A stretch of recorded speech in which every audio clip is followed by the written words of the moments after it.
Welcome to the Unitarian Universalist Fellowship of Columbus, an inclusive religious community of people supporting each other in the search for truth and meaning. I'm Rick Spradlin, your service leader.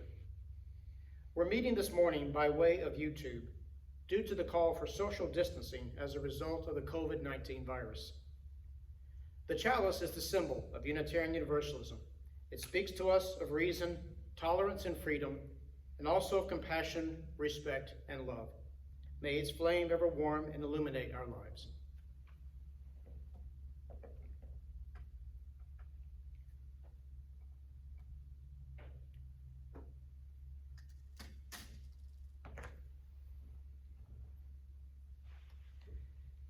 In this, our first online YouTube service, only announcement that I have this morning is that we were able to have the Wednesday night discussion group, had that online this week.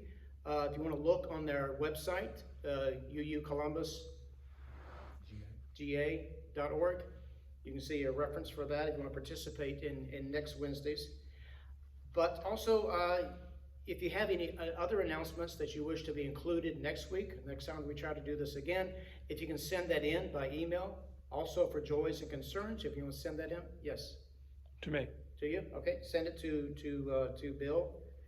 Hal. To Hal, I'm sorry. Send it to Hal Majet. And also a way of joys and concerns, we'll do that the same way. So now let us once again affirm the 7 principles which sum up the core values that Unitarian Universalist congregations support and promote. Number 1, the inherent worth and dignity of every person. Number 2, justice, equity, and compassion in human relation. Number 3, the acceptance of one another and encouragement to spiritual growth in our congregations. Number 4, the free and responsible search for truth and meaning. Number 5, the right of conscience and the use of the democratic process in our congregations and in society at large. Number 6, the goal of world community with peace, liberty, and justice for all. And number 7, respect for the interdependent web of all existence of which we are a part. And now for our celebration of life toast.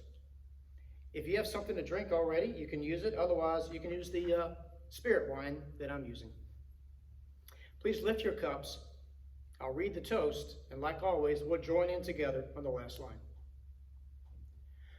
We celebrate life. We celebrate life with its beauty and its pain.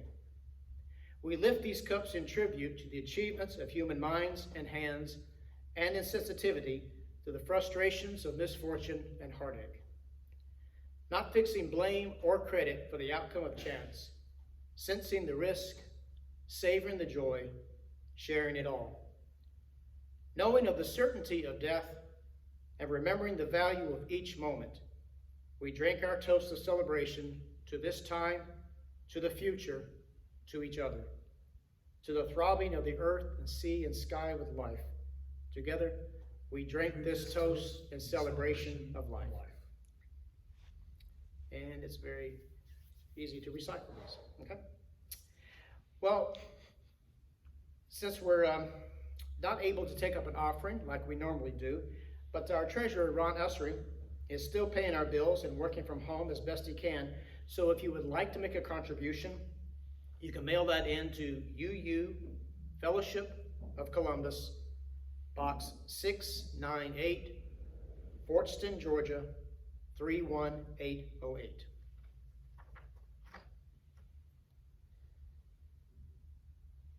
On the long voyage of life, there are times when the sun shines with the warmth and brightness of a spring day. But there are other times, like bitter winter nights, when we must battle the freezing cold. Periods of hardship, we could say, are the winter nights of life. When fellow Unitarian Charles Dickens wrote A Tale of Two Cities, he began with the line, "It was the best of times, it was the worst of times." Seems appropriate to begin today's talk in the same way. We've all seen firsthand how people have been stocking supplies in anticipation of a long-term quarantine. People are taking far more toilet paper than they need. But we have also seen acts of generosity, like when the cashier asked an older woman, "Did you find everything you need?" And she replied, "No, I couldn't find any bread." To which a young man in line behind her replied, "Ma'am, I have bread in my cart. You're welcome to anything else in my cart that you see that you may need." Periods of hardship can bring out the better angels of our nature. Social distance doesn't have to mean social isolation. This is the time to take care of each other as well as take care of ourselves. It's something that we haven't had to do on a national scale in a long time. Back to my parents' generation, I suppose. Back then, the whole nation was drawn together in the war effort.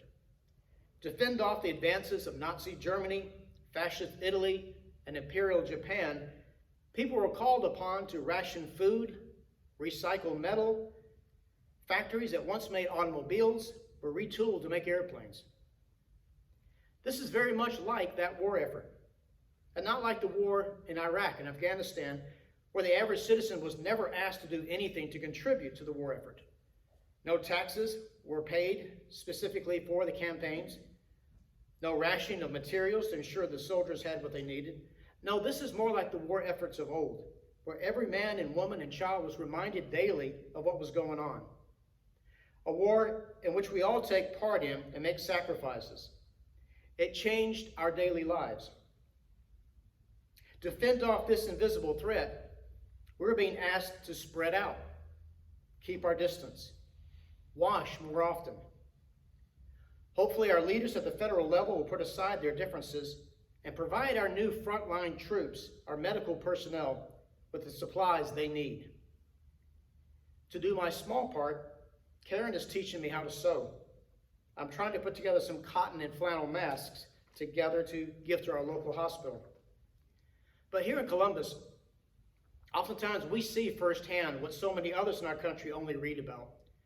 We see families that are separated from their loved ones due to their service to our country. They know about building ties of love that cross the distance. That's something the rest of us need to learn now. We need to keep our distance while maintaining and building our bonds of love and concern. On the one hand, our fear grows because of this virus, this thing we cannot see. On the other hand, our concern also grows for loved ones that we also cannot see. Looking back over the past decade, I've heard a lot of criticism of this new generation and their constant use of social media. And to be sure, social media has been used to spread a tremendous amount of false information.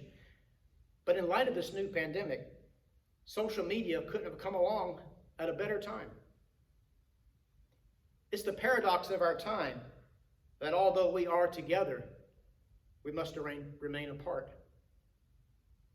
Lynn Ugger, minister, dog trainer, little-known poet, sat down at the desk next to her kitchen table and she began to type.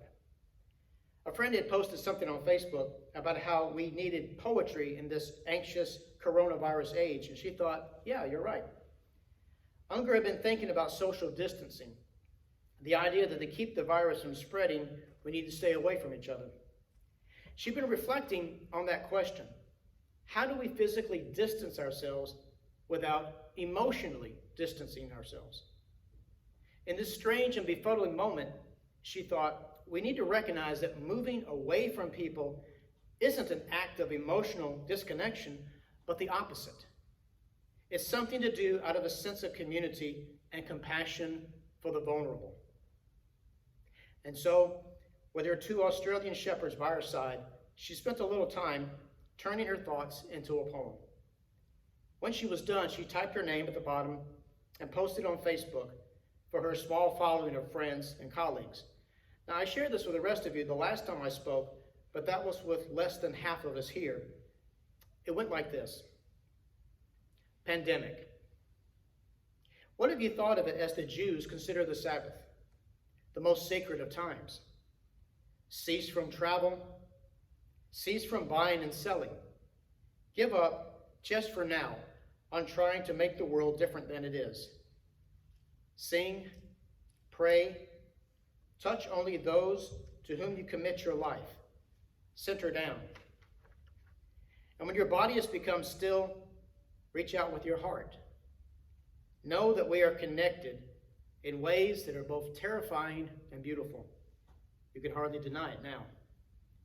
Know that our lives are in one another's hands. Surely that has come clear. Do not reach out with hands, but reach out with your heart. Reach out your words. Reach out with all the tendrils of compassion that move invisibly where we cannot touch. Promise this world your love, for better or for worse, in sickness and in health, as long as we all shall live. Lynn Unger, March 11th, 2020. Unger, who's 56, lives in Castro Valley, California, just south of Oakland. She's a Unitarian Universalist minister for the Church of the Larger Fellowship, which is our online congregation for UUs who live in remote regions.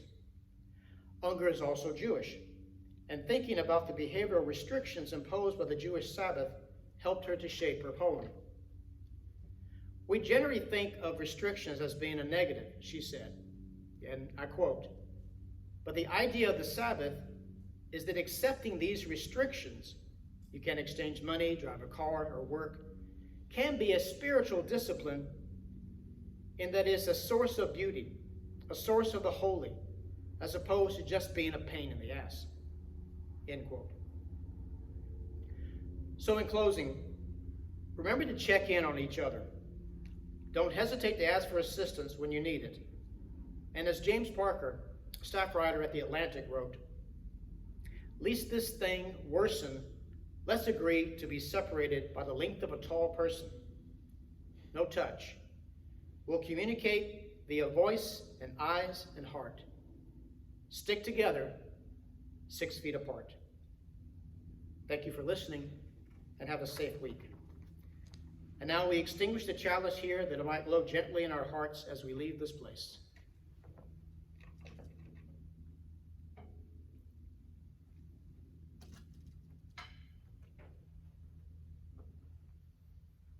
And even though we are apart, if you would please join me in spirit for our closing words. With unity of spirit, we go our ways in universal fellowship until we meet again. So long.